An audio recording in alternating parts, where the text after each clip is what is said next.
If the conservationists and preservationists ever pick up their banners and march with the same enthusiasm as other protesters, then this tiny factory in Torrington could well become the scene of as much picketing as Holylock and Aldermaston with the CND demonstrators and Nanscuke and Porton with the anti-germ warfare campaigners.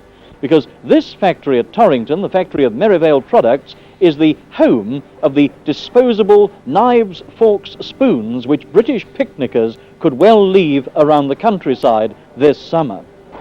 Merrivale Manufacturing's reason for moving from Surrey to Torrington is a smack in the eye for those who complain about the remoteness of the southwest.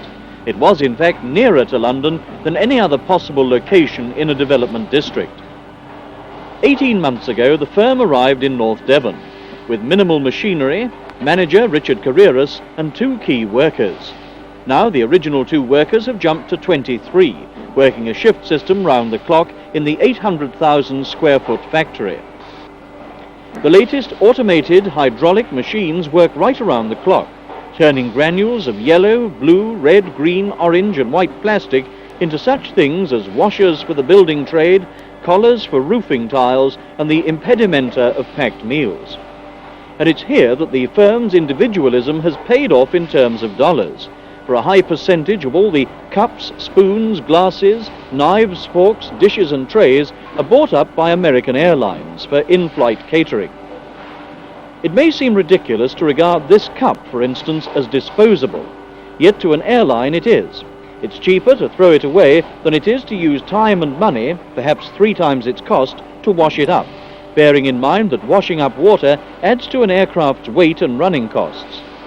Of the 6,000 cups and 70,000 knives, spoons and forks turned out each day, 60% will be used for 1 meal only in an airliner. But the aviation market is seasonal, so the Torrington firm has now set its sights on other markets: motels and motorway cafes, the restaurants of chain stores, plus the British picnicker. Last year's output from Torrington totalled 28 million items, with a turnover of £150,000. This year the figures should reach 40 million pieces and £200,000 turnover, with a turnover figure of £250,000 a year possible by 1973. But there's one headache.